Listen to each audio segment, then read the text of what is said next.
Ethan never liked surprises, but life on the orbital station gave him plenty.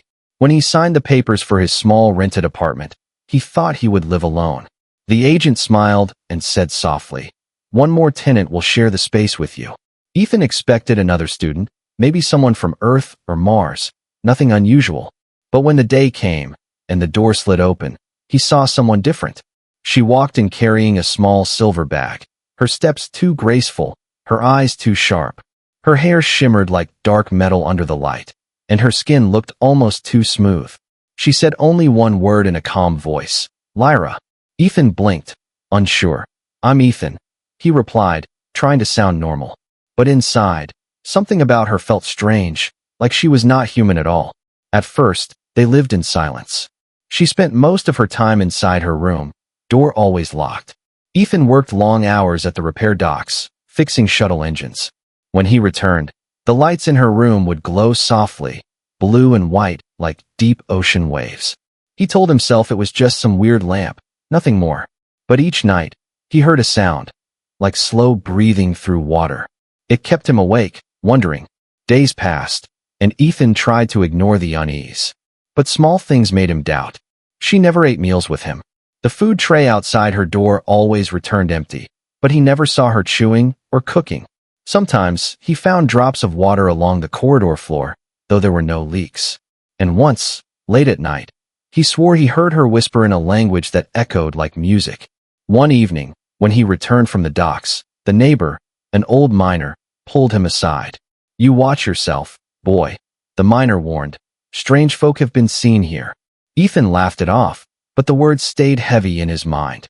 Inside the apartment, he looked at the locked door. Who exactly was Lyra? The first real clue came by accident. Early one morning, Ethan heard the shower running. He yawned, walked toward the kitchen, and then froze. The bathroom door slid open with a soft hiss, and Lyra stepped out, steam curling around her like a veil. For a moment, Ethan's heart stopped. Her skin glowed faintly in the dim light, almost like starlight painted across her body. Scales shimmered near her shoulders, thin and delicate, glistening with water. Her eyes reflected the ceiling lights in a way no human eyes could, silver, bright, endless. She was beautiful, almost painfully so, but inhuman. Lyra gasped when she saw him.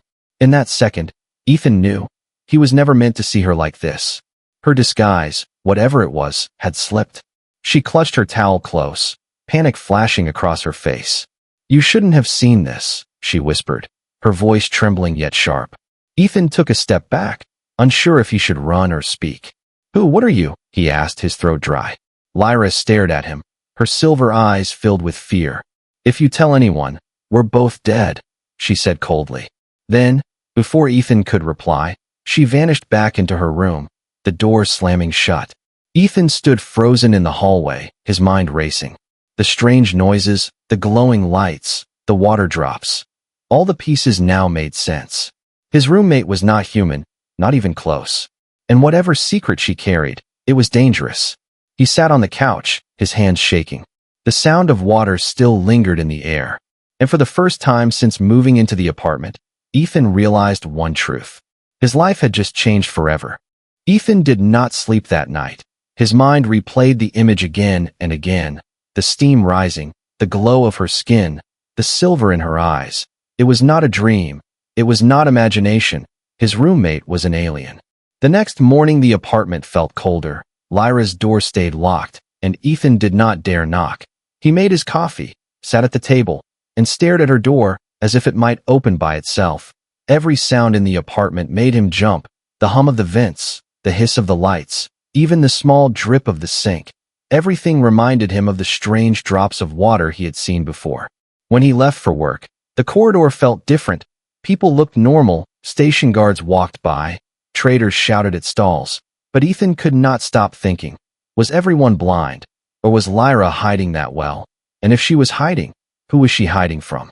At the docks, Ethan's hands shook while repairing an engine. His friend Marco slapped his shoulder. "You look pale. Man, what's wrong?" Ethan forced a laugh. "Didn't sleep," he muttered. But inside, he wanted to scream. That evening, when he returned, the apartment lights were dim, the silence heavy. Then, he noticed something new. Marks on the floor, small wet footprints leading from the bathroom to her room. He bent down, touched the floor. It was damp, fresh. His chest tightened. Finally, his patience broke. He knocked on Lyra's door.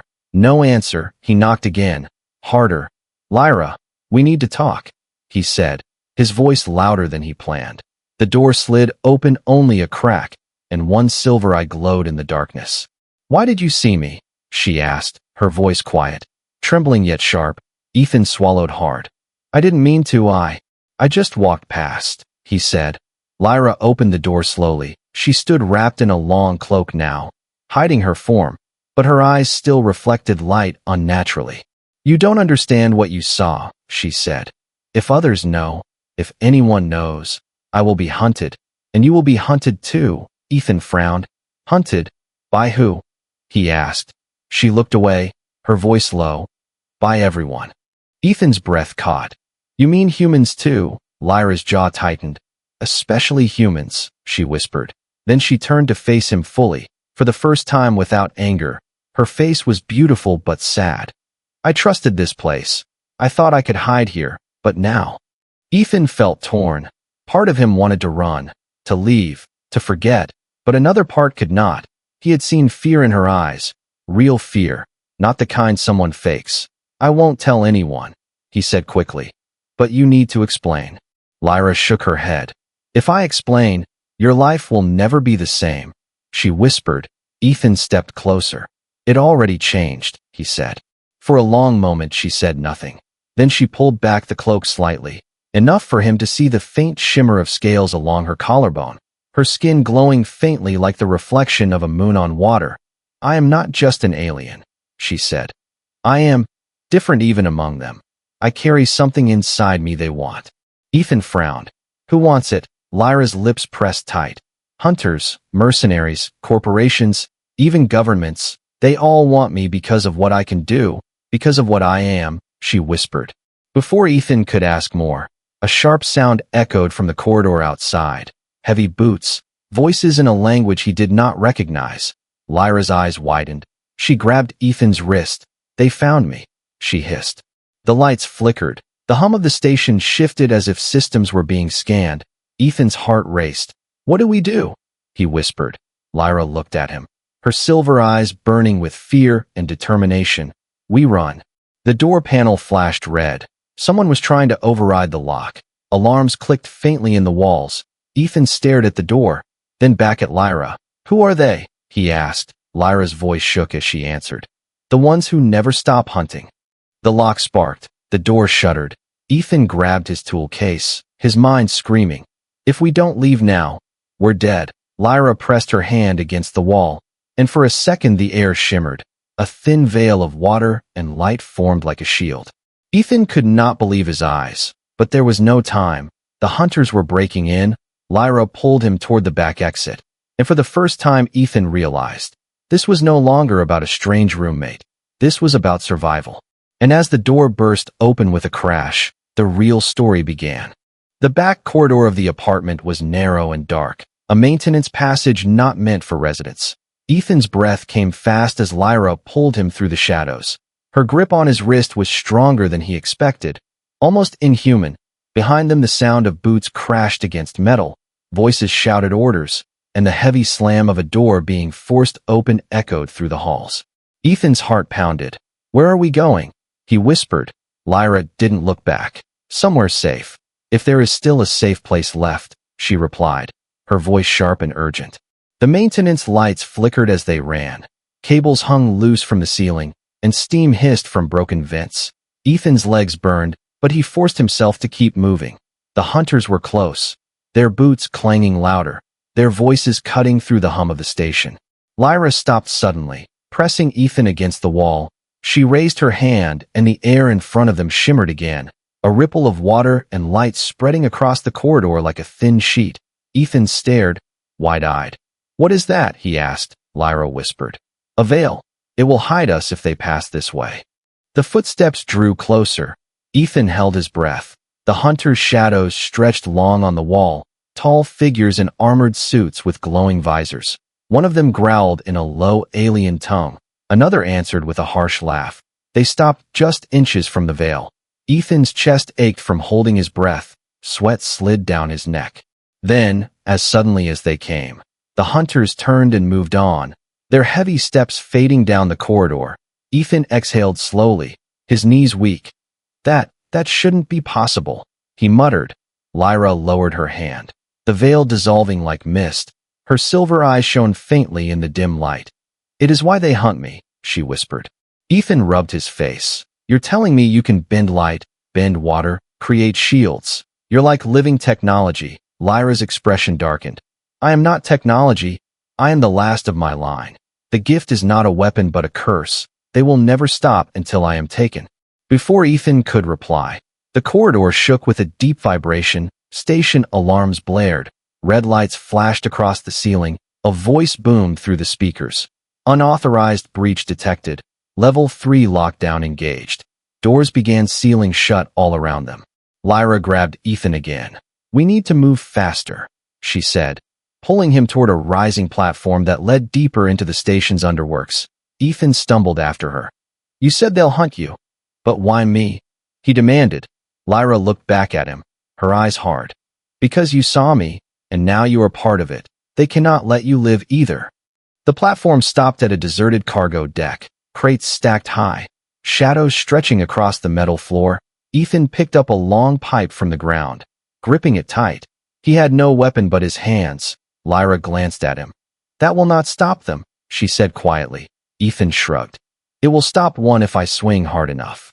They moved through the deck, but then a sound froze them both. Metal scraping, the low growl of engines, hunters dropping from above with mechanical harnesses, their glowing visors locked on the pair. Ethan cursed under his breath. Lyra raised her hands and light burst from her palms. A curved shield forming in front of them. Blaster fire ricocheted off the barrier, sparks flying. The smell of burning metal filling the air. Run, Lyra shouted. Ethan swung his pipe at a hunter that landed too close. The blow cracked against the armor, but the hunter snarled and shoved him back. Lyra's shield flared brighter. Water droplets hung in the air like frozen rain, forming sharp blades that sliced toward the attackers. One fell with a scream. Ethan's heart hammered as he pulled Lyra toward another passage. They stumbled into a stairwell, the hunters behind them yelling, "Don't let the human escape." They climbed, floor after floor, until they burst into the upper ring of the station, neon lights glowing through wide glass walls. The view of space stretched beyond, ships drifting like sparks in the dark. Ethan stopped to catch his breath, his chest heaving. We can't run forever, he said. Lyra stood beside him, her cloak torn, her skin glowing faintly under the neon, her silver eyes fixed on the stars. I told you, Ethan, this is only the beginning, she whispered. Somewhere in the distance, sirens wailed louder, and more hunters gathered. The chase was far from over, and Ethan knew one truth. Whatever Lyra was hiding, whatever she carried inside her, it was big enough to change everything. The upper ring of the station buzzed with life. Neon signs flashed. Crowds of travelers rushed between shops and docking bays. Yet Ethan and Lyra moved through it like ghosts, eyes scanning every corner, every reflection in the glass, every armored figure that might be watching. Ethan's chest still ached from running, but his mind was sharper now. Survival made everything clear. Lyra walked close to him, her cloak pulled tight, her silver eyes hidden under the hood. But even in disguise she drew stares. There was something about her that could never look normal. They'll search the public decks first, Lyra whispered. We have minutes, maybe less. Ethan nodded. Then we need somewhere quiet, he said. They slipped into a narrow alley behind a row of glowing food stalls. Steam from alien dishes filled the air, sharp spices and chemical scents mixing into a haze. Ethan pressed against the wall, trying to plan. You said they'll never stop. Who are they really? He asked. Lyra hesitated, her voice low. Hunters, mercenaries paid by corporations, by governments. Anyone who knows my kind still exists. Ethan frowned. Your kind? You mean there are more like you? Lyra's face turned away, the hood hiding her expression. There were, once, but not anymore, she said, her voice heavy.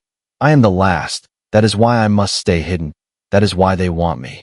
Before Ethan could reply, the crowd outside shifted, Armored figures entered the market, their glowing visors cutting through the steam. People gasped and stepped aside. Guards scanned faces with red beams of light. Ethan cursed under his breath. They're here already. Lyra's hand touched his arm, her fingers cold but steady. Follow me, and don't hesitate, she said. She pushed through a service door at the back of the alley. Inside was a dim stairwell that smelled of oil and rust. They climbed quickly, the sound of boots echoing below as hunters forced their way inside. At the top of the stairs they reached a balcony overlooking the hangar bay. Dozens of ships rested in docking clamps, their hulls shining under bright lamps. Workers moved crates and shouted orders. Ethan's eyes lit up. We need a ship, he said. Lyra shook her head. No pilot will help us. They fear the hunters, and they should. Ethan clenched his jaw. Then we take one, he muttered. Lyra glanced at him sharply. You cannot fly. Ethan smirked. I fix ships all day. Flying can't be harder than keeping them from exploding.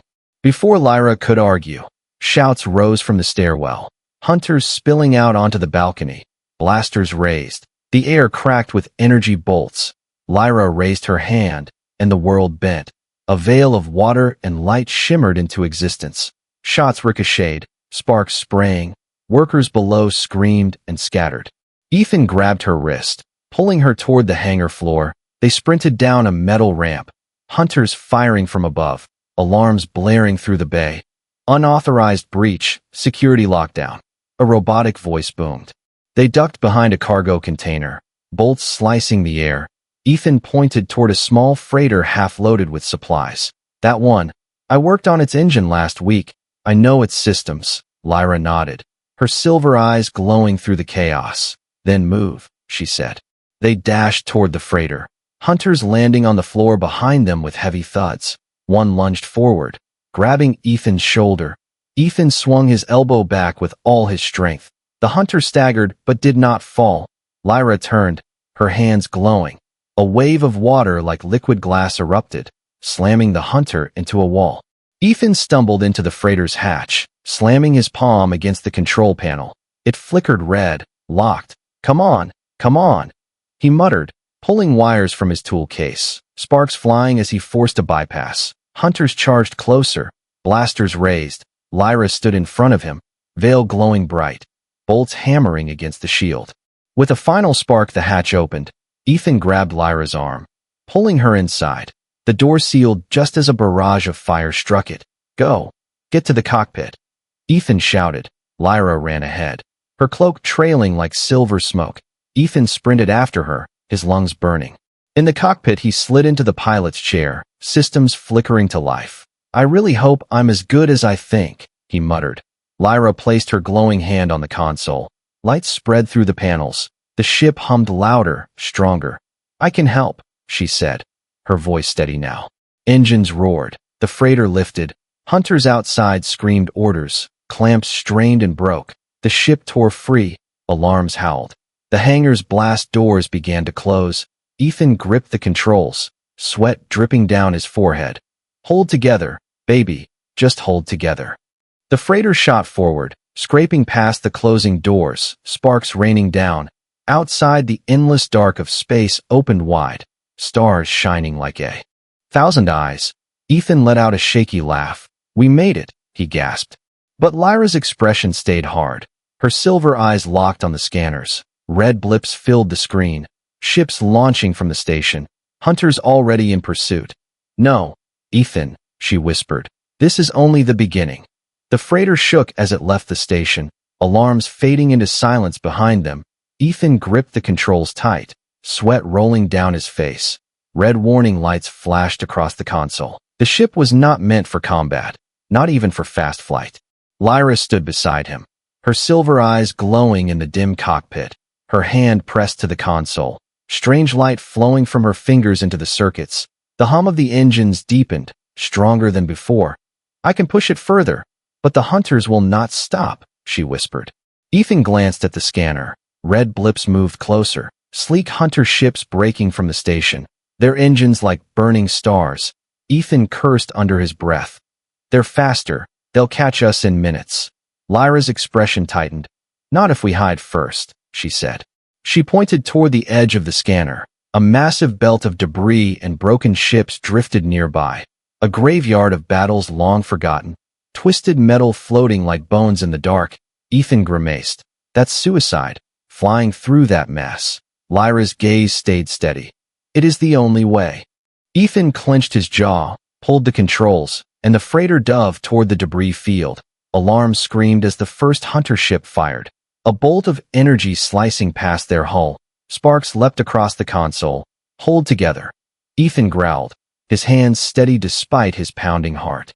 The ship plunged into the graveyard, shattered hulls of warships drifting in silence. Torn engines spinning slowly. Ethan dodged a broken cruiser, then rolled under the wing of a shattered fighter. Hunters followed close, their sleek ships darting with deadly precision. Lyra spread her hands over the console.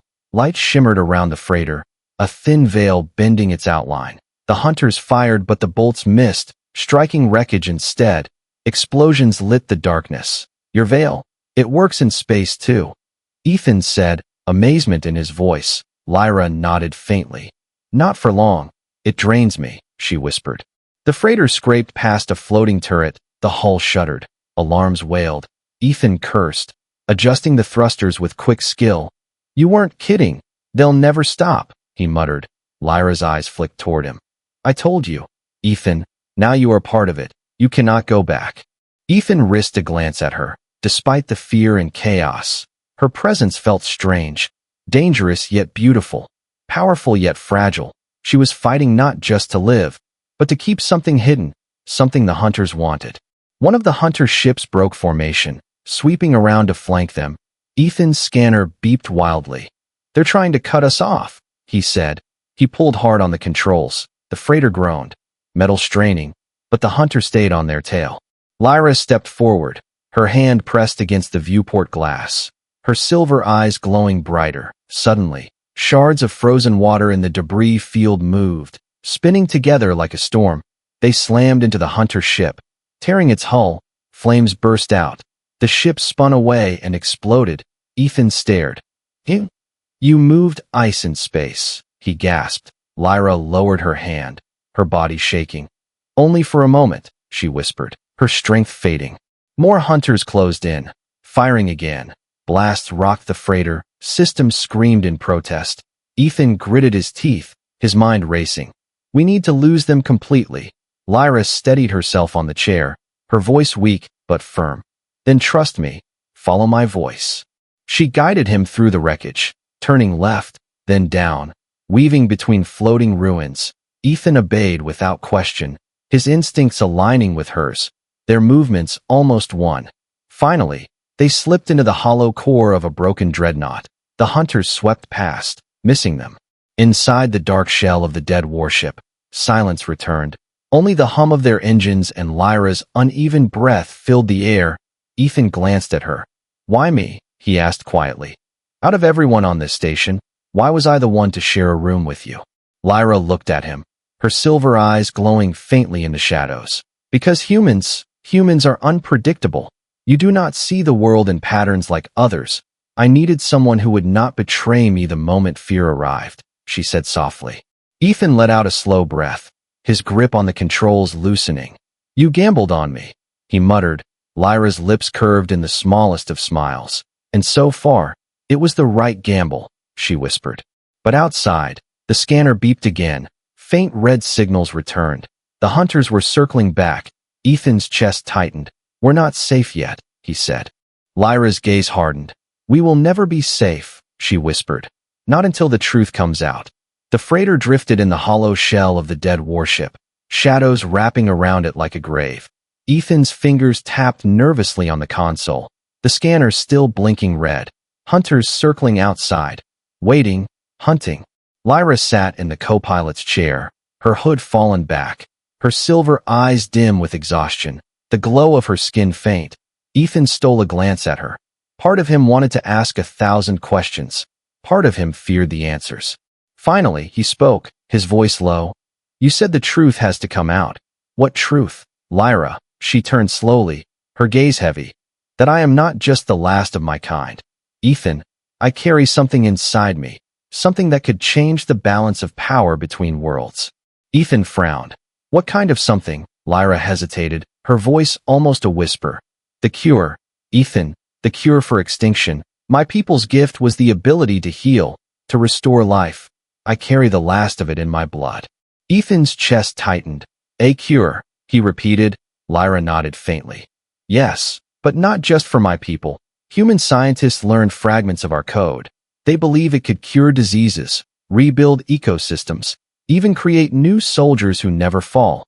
That is why they hunt me, not for who I am, but for what flows in me. Ethan's stomach twisted. The image of corporations, governments, generals using Lyra like a weapon filled his mind. So it's not just the aliens chasing you, it's humans too, he said.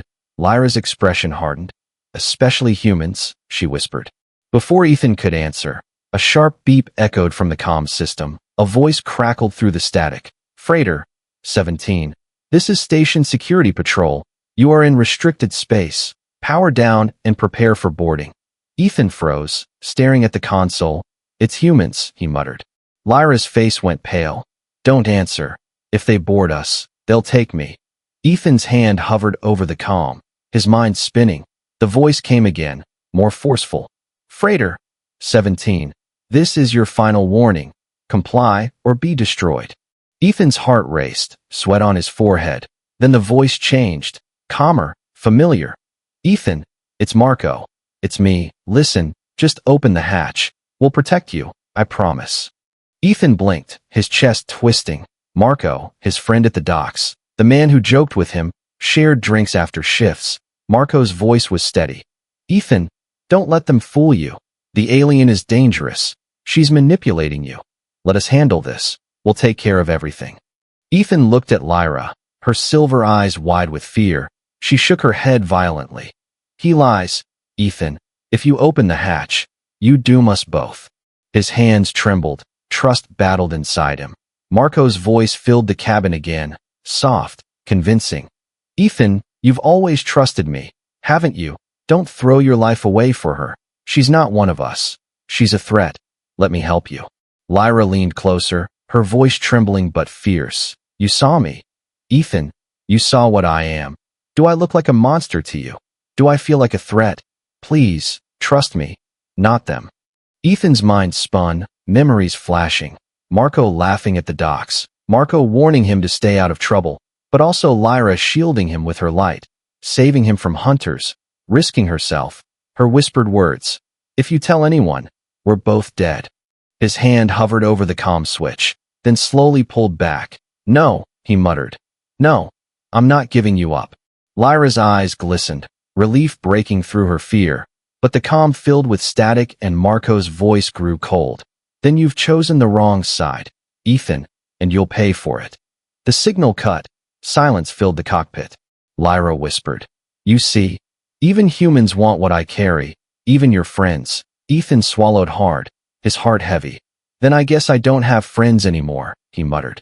Outside, the scanner lit up, human security ships closing in, their weapons hot. Behind them the hunters circled too. Alien mercenaries waiting for the kill, both sides closing in, both sides after the same prize. Ethan gripped the controls, his jaw set. If everyone wants you, then we're not giving anyone the chance, he said. Lyra's silver eyes locked on him, shimmering with something new. Hope. The freighter engines roared. Ethan pulled hard, diving the ship into the darkness of the wreckage field once more. Blaster fire lit the void. Explosions rocked the debris, humans and hunters both chasing. And for the first time Ethan realized the full weight of the truth. This was not just survival anymore. This was war. The freighter screamed through the wreckage field, metal groaning as it twisted between shattered ships. Human patrols fired from one side, alien hunters from the other. The void lit with explosions like a storm of fire. Ethan's hands gripped the controls so tight his knuckles turned white. Lyra leaned against the console, her body weak but her silver eyes fierce. Light flickered from her fingertips, feeding into the ship's systems, keeping them alive. Ethan glanced at her. We can't outrun both. They'll corner us, he said. Lyra's voice was calm despite the chaos. Then we do not run. We make our stand. The words chilled Ethan. Stand here against both of them? He asked. Lyra nodded slowly. Yes, because if they take me, everything ends. They will use what I carry. They will twist it. There will be no future. Ethan's chest tightened, fear and anger mixing. So what do we do? Lyra's gaze softened. You decide. Ethan, you are human. This is your world too. Choose whether I remain free or become their prize. Before Ethan could answer, a blast struck the freighter's side. Alarms shrieked. Smoke filled the cockpit. The ship spun. Hunters swooped in close. Human patrols blocked the path forward. They were trapped. Ethan's heart raced, choices flashing through his mind. Surrender to humans, surrender to aliens. Both meant the same. Lyra taken, the cure stolen, his own death certain. He looked at her, trembling but resolute. And in that moment, he knew. He slammed his hand on the controls. Hold on, he shouted. The freighter plunged toward a massive derelict ship, its hollow core glowing faintly with leaking reactor energy. Hunters shouted in pursuit. Human comms demanded he stop, but Ethan ignored them all. The freighter skimmed the surface of the wreck, sparks tearing from its hull. Lyra's hands glowed brighter, a veil forming around them, shielding the ship from collapsing. Ethan steered straight into the heart of the wreck, where reactor light burned like a dying star.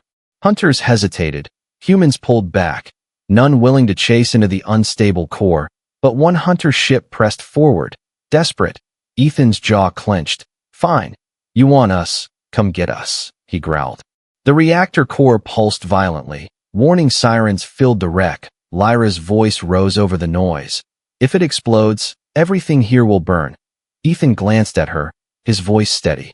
Then we use it. The hunter ship locked on, its weapons charged. Lyra closed her eyes. Her silver glow spread wider, water and light weaving together like threads of a living net. The reactor pulses bent toward her, energy streams curving into her hands. Ethan gasped. You're controlling it. Lyra's face twisted in pain. Only for a moment, she whispered. The hunter fired, but the blast struck the net of energy, rebounding, slamming back into the hunter's hull. It exploded in a blaze of fire. The shockwave rattled the freighter. Ethan fought to hold the controls steady. Lyra's body shook violently, blood glistening at her lips. Stop, you'll kill yourself, Ethan cried. Lyra opened her eyes, silver light pouring from them. Better me than the galaxy, she whispered. Ethan grabbed her hand, squeezing tight. No, not you, not alone. If you burn, I burn too. The energy swirled tighter, the reactor core glowing brighter. Hunters and humans pulled back, afraid of the unstable storm. Lyra's glow dimmed, her strength nearly gone. Ethan made his choice. He rerouted the freighter's systems, channeling the last of its power into the core. The freighter jolted, alarms screamed. Ethan shouted, Lyra, release it now.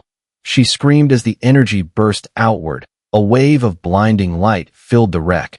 Hunters fled, human patrols scattered. The reactor imploded, swallowing the battlefield in silence. When the light faded, the freighter drifted free, scorched and broken, but alive. The scanners were clear. No hunters, no patrols, only silence. Ethan slumped back in the chair, his chest heaving. Lyra lay against him, weak but breathing, her silver eyes faintly glowing. You risked everything, she whispered. Ethan managed a tired smile. So did you. Silence filled the cockpit. The stars stretched endless before them. For the first time, no enemies chased, no alarms screamed. Ethan looked at her. What now? He asked. Lyra's lips curved into the faintest smile. Now, we choose our own path, she whispered. Ethan nodded slowly, his heart steady at last. From this moment he knew. His alien roommate was no longer a secret, no longer just a stranger. She was the future of two worlds, and he would fight for that future no matter the cost.